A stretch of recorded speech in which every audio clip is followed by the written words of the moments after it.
May plays hardball over Brexit. We're out of the single market and she'd rather have no deal than a bad deal.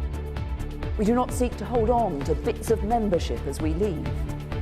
No, the United Kingdom is leaving the European Union, and my job is to get the right deal for Britain as we do.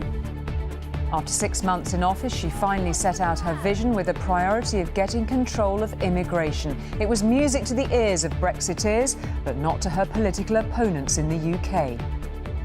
It's not in our interests. It would do real economic damage and it would threaten to change the very nature of the society that we are.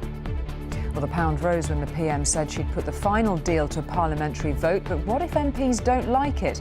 And what do the other European leaders make of Mrs May's opening gambit tonight? Also on News at 10. With the White House in sight just 3 days before his inauguration, a defamation lawsuit against Donald Trump over allegations of sexual assault. The Libyan dissident who's won the right to sue former Foreign Secretary Jack Straw over allegations of torture. And when the wind blows, the pioneering British satellite which could change our weather forecasts forever.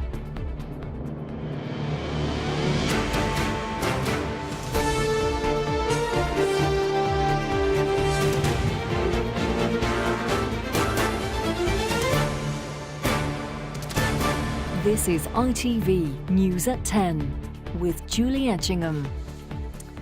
Good evening. In the end, Theresa May did pretty much nail her colours to the mast on what she wants for a post-Brexit Britain, and with a hint of menace towards our EU partners. Whether she can pull it off, of course, remains to be seen, but in this opening gambit, she was certainly talking tough, saying she wants out of the single market and threatening to walk away from any deal with the EU that was bad for Britain. One that tried to punish Britain would be an act of calamitous self-harm, she said, for the countries of Europe. Her red lines: taking back control of immigration and of laws coming from Europe. But she did appear to make one concession, though not to the EU. Parliament will get a vote on the final deal. What happens if MPs and Lords vote against it in a couple of years' time? Well, that is a whole new ballgame. A morning exit to tell us about Brexit. Good morning, what's the plan? Have you got a plan? To tell us at last what leaving the EU would mean for how we keep ourselves safe, how we make laws, how we do business with the rest of the world. We seek a new and equal partnership between an independent, self-governing global Britain and our friends and allies in the EU. Not partial membership of the European Union, associate membership of the European Union, or anything that leaves us half in, half out. No.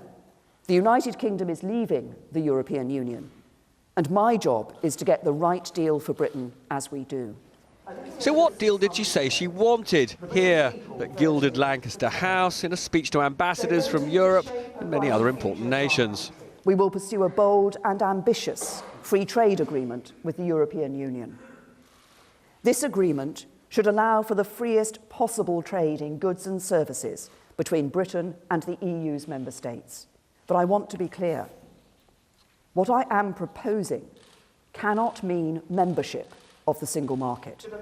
To the delight of her more Brexit-loving ministers, such as Boris Johnson and Liam Fox, she said leaving the single market, where companies bear no tariffs and face common rules, would save us some money. The days of Britain making vast contributions to the European Union every year will end.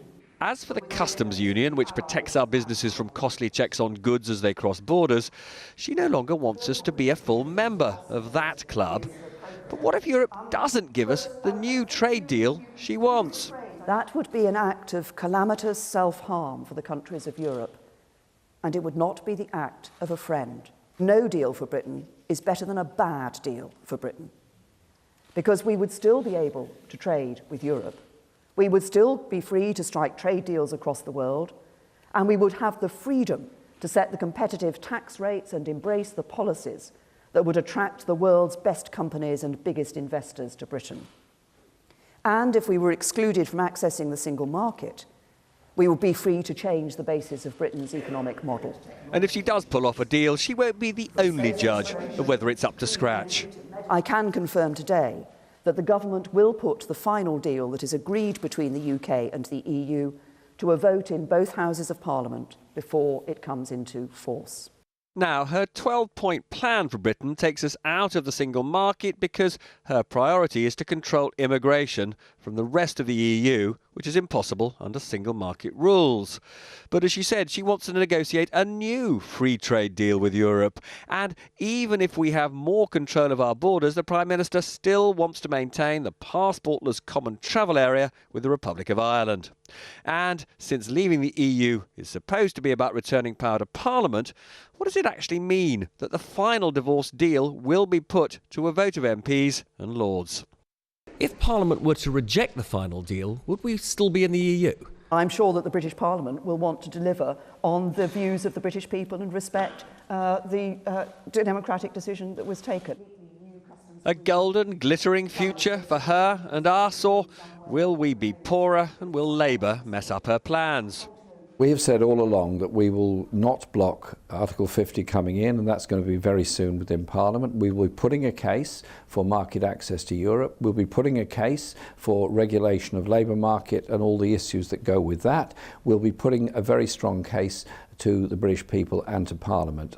This is 2 years away, and it's quite nice that at last we've got confirmation that 27 member state parliaments will get a vote, including ours, and of course the European Parliament also gets a vote on this. For Scotland wanting to stay in the single market, is the harvest a new independence referendum? Well, I already said it was highly likely. The Prime Minister today, I think, has made it even more likely.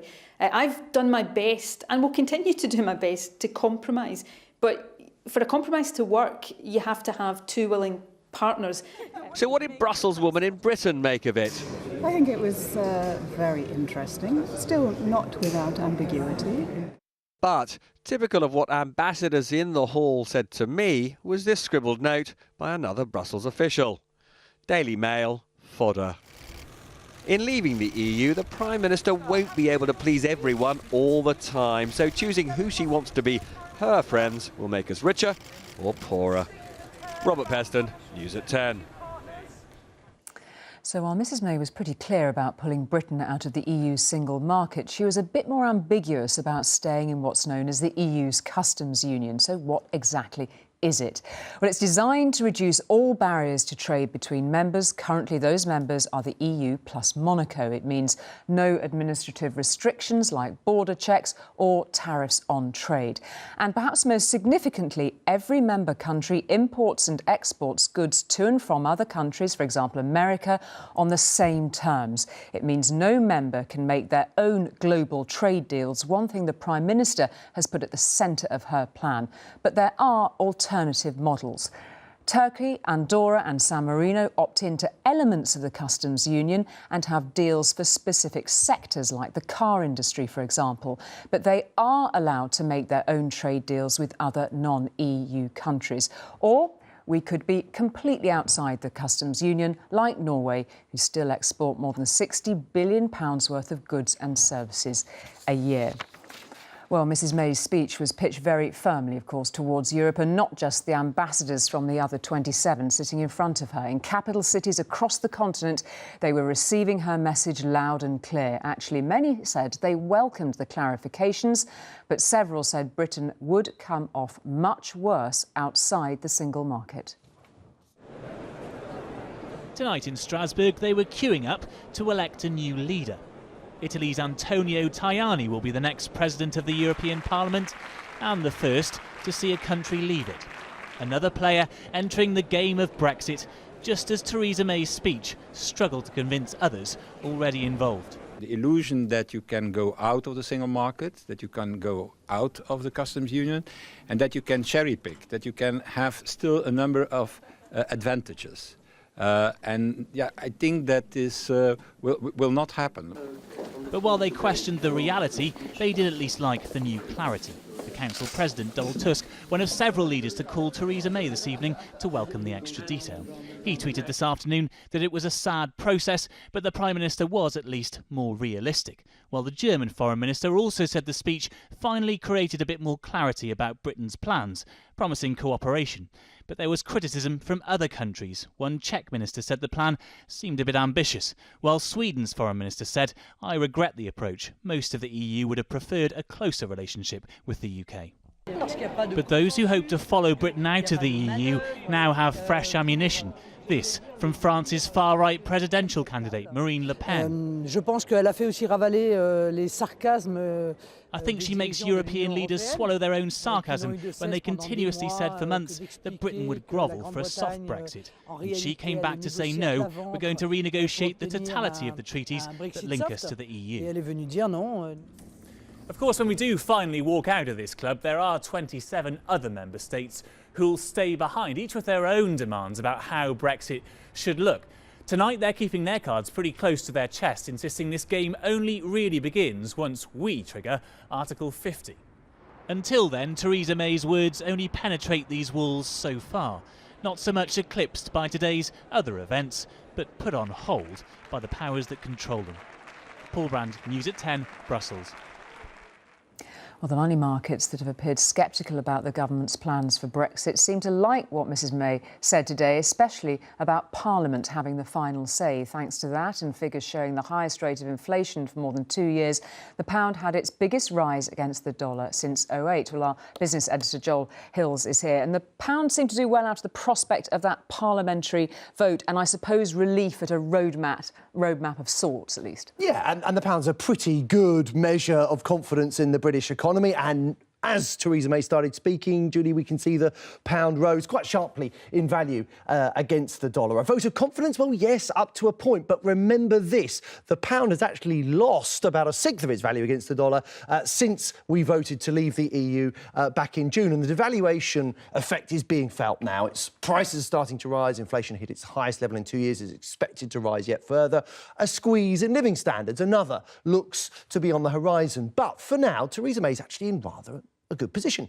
She can sit down with the EU and start talks knowing that the British economy is actually performing pretty well under the circumstances, and that strengthens her hand. Now, we believe that the Prime Minister will be talking to some of the big banks in Davos tomorrow, it's reported. What has big business made of this so far as you've gauged it, Joel? Well, look, banks, car makers, house builders, retailers, there are plenty of businesses in Britain that have skin in the game and are worried about the impact leaving the single market will have on their businesses. Now, Theresa May today said the process could be painless, better still, that actually Britain could prosper, that trade could still be tariff-free, that companies could get all the access to those skilled labourers that they need, and that the process of transition could be smooth. But she was arguing almost exactly the opposite a year ago. Today we got a bold vision for a future, but tough negotiations lie ahead, Julie, and business leaders know compromise is inevitable. OK, Joel, for the moment, thank you very much indeed for that. Well, however, the pound and the markets reacted. Scotland's First Minister, Nicola Sturgeon, made her views perfectly clear.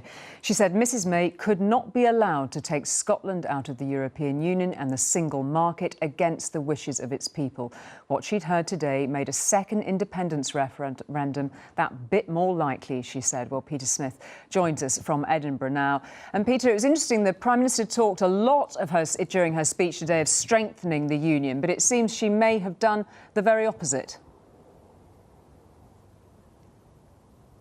Absolutely. Well, let's remember, Julie, that Scotland is a part of the UK that voted for Remain but got Brexit as part of the UK. And Nicola Sturgeon said that alone meant that another referendum on independence was highly likely. And today she said that Theresa May's speech alone and the kind of hard Brexit she's going for makes it even more likely. Highly likely, if you will. But while the First Minister appears somewhat reluctant to actually pull the trigger on it, be under no illusions. She is aware of the scale of the decision in front of her. She either faces a humiliating climb down and accepting that the Prime Minister of the UK has not given her any concessions or is not about to give her any concessions in these Brexit negotiations, or she takes Scotland on a path towards another independence referendum. And Julie, at the moment, it's very hard to see any other way that the First Minister of Scotland can avoid that. She seems boxed in from what she's said so far. Meanwhile, we're seeing in another part of the UK that voted to remain, Northern Ireland, the government there has completely collapsed, and Theresa May should not underestimate the strength of the impasse there. So while she is negotiating the best deal she can get for the UK in Brexit, she must be aware of what kind of UK she's going to have left to take out of the EU. OK, Peter, thank you very much indeed for that from Edinburgh. Well, in the Prime Minister's speech, she acknowledged the divisions created by the referendum have taken time to heal, but now she believes the country is coming together. Is she right? Our national editor, Allegra Stratton, has been gauging reaction to what Mrs May had to say. Theresa May wants the UK to come together, but that means her Brexit must appeal to the Remain voters of Cambridge as much as the Leave voters of this Nottinghamshire town. Today, many in Mansfield were happy to be leaving the single market. When you buy stuff from outside the EU, it's dearer than buying it in the EU because they put taxes on it, which is unfair. Why can't we trade with the rest of the world? Why do we have to join a club?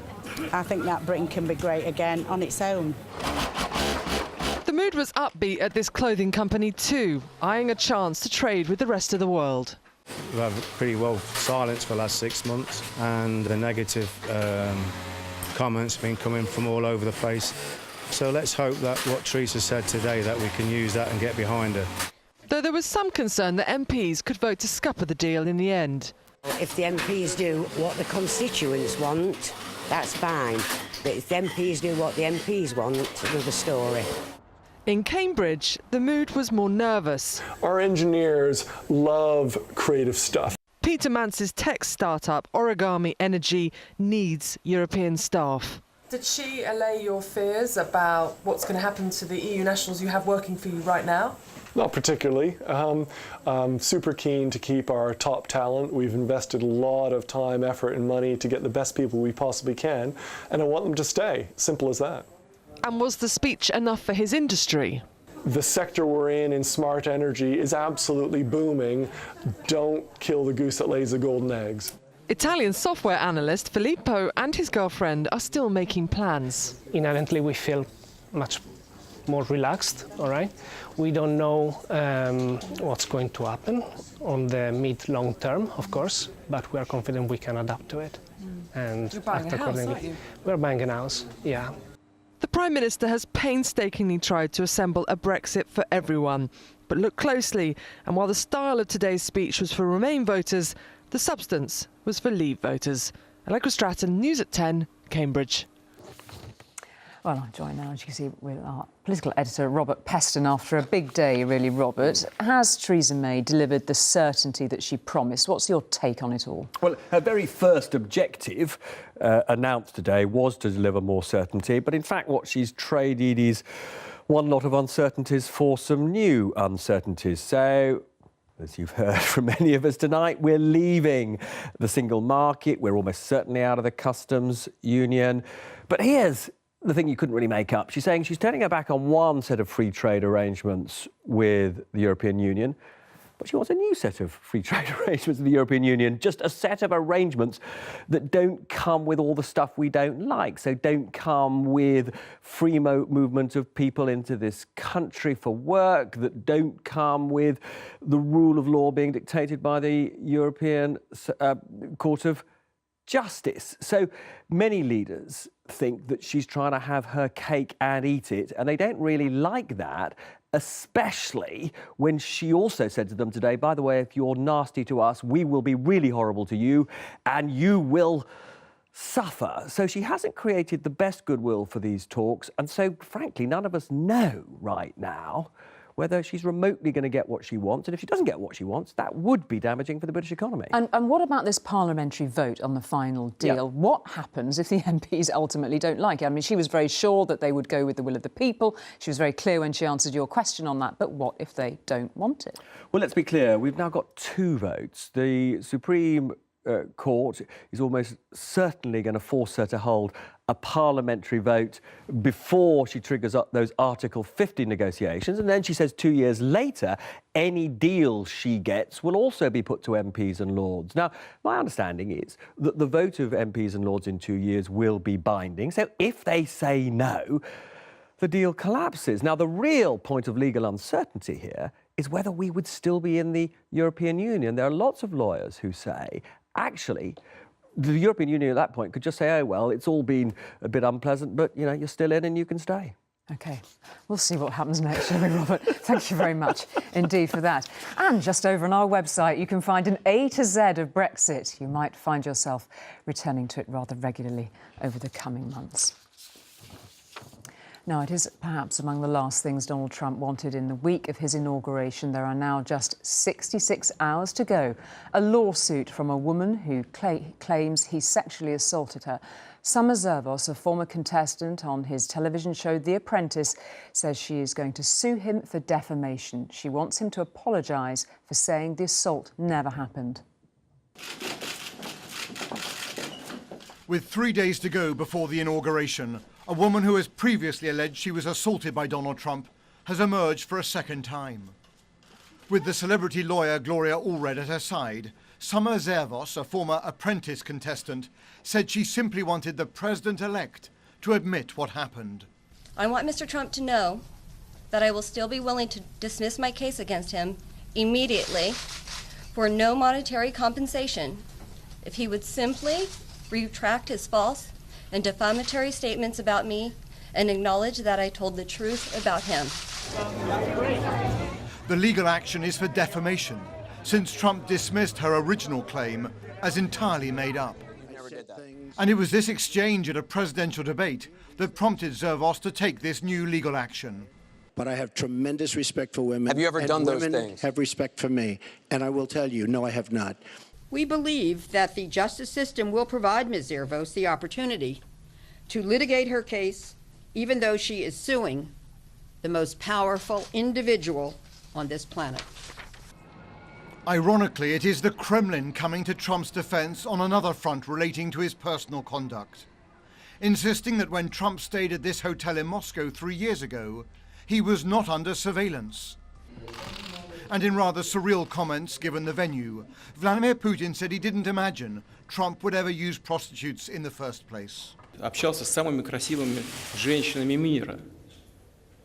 Знаете, я с трудом могу себе такое представить, что он побежал в отель встречаться с нашими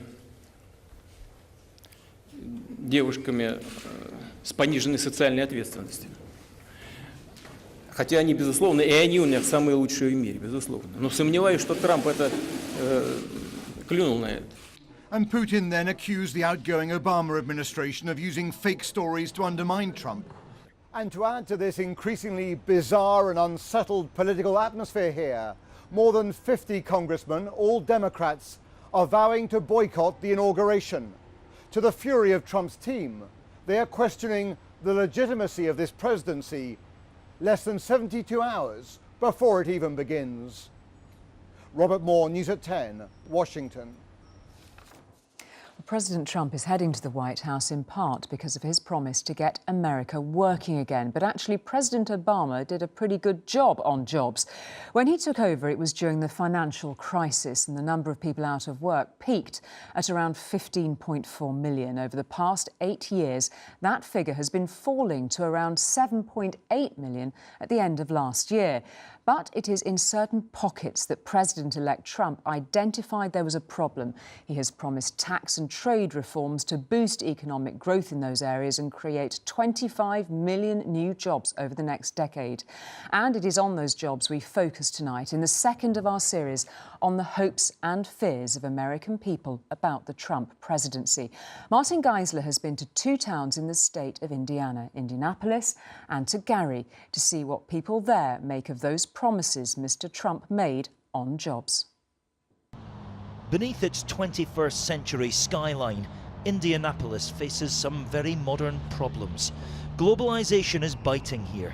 It's a proud manufacturing city, but the jobs are leaving town.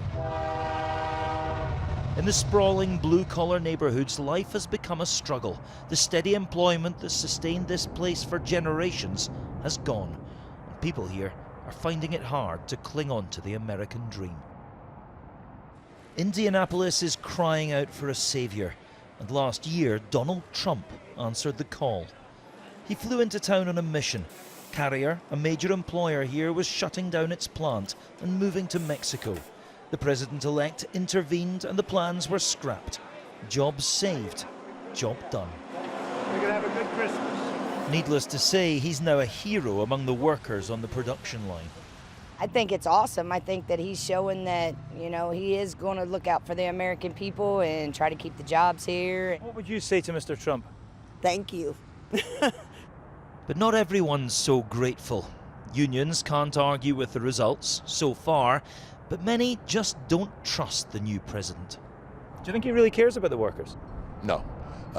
You know, he has spent millions of dollars keeping out people from organizing unions in his hotels and casinos. So he's got a lot of his businesses outside this country. So do I think he cares about the American worker? No, I don't. At a bowling alley nearby, a team of workmates are playing a big match. It's a welcome distraction. Production at their factory is moving abroad too, and all their jobs will go.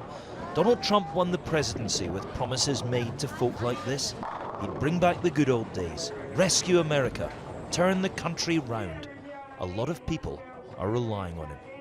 I believe that it would be that you need to step in and do something urgently and quickly. It's not just for me and my family, but all Americans and their families. A couple of hours upstate in Gary, Indiana, they know all about Donald Trump and his promises. This town has seen better days. It's the birthplace of Michael Jackson, but there's not much glamour here. Back in the 1990s, the council granted licenses to build 2 casinos in Gary. Donald Trump smelt money and applied. Trump promised to sprinkle his stardust all over this city. He was going to make Gary great again. But that didn't happen. His casino made money for a few years, then he sold up and pulled out of town. He has suggested that he would make Gary sort of a Hollywood of the Midwest. Chuck Hughes was on the council at the time. He watched the Trump circus roll into town and then roll out again. I mean, he did not fulfill the promises that he made early on. He owes you one, doesn't he? I think he definitely owes Gary, but he owes the entire United States. Yeah, and that's a marker we'd like to call him on. Yeah, absolutely. And so America has staked its future on a showman. The country has taken a massive gamble, but there are many here who would argue they've little left to lose. Martin Geisler, News at 10, Gary, Indiana. Well, as Mr. Trump prepares to enter the White House, President Obama has used one of his last acts as president to cut the sentence of the US military intelligence officer who passed classified files to WikiLeaks. Chelsea Manning is 2 years into a 35-year sentence for leaking the information to the website. She'll now be released in May. It was as Bradley Manning that the former US Army private was arrested in 2010. But since then, Manning has identified as female. Her family told News at 10 tonight the news was amazing. Now, when you take up the job of Foreign Secretary and its many demands, one you might not think of is ending up in court as a party to torture. But a Libyan man and his wife have won the right to bring just such a case against the former Labour holder of that office, Jack Straw. Abdel Hakim Balhaj says they were kidnapped and flown to Libya for torture with the knowledge of Mr. Straw, something he denies. The notorious Abu Salim prison in the Libyan capital Tripoli, a place where Colonel Gaddafi's opponents were abused, tortured and murdered. This is where Abdel Hakim Belhaj, an opponent of Colonel Gaddafi, was incarcerated after he and his pregnant wife were kidnapped whilst en route to the UK to claim asylum. Mr. Belhaj says these documents discovered in the chaotic aftermath of Colonel Gaddafi's overthrow show the UK facilitated his abduction by the CIA. They show letters to the Libyan regime quoting MI6's then head of counterterrorism, Sir Mark Allen. Today, the Supreme Court cleared the way for Mr. Belhaj to sue the British government, including then Foreign Secretary Jack Straw. Speaking to News at 10 today, he said he wasn't looking for compensation. He'd be happy with £1. What he wants is an apology. I want justice to be implemented, he said. I suffered a lot. My wife and I were physically and morally tortured.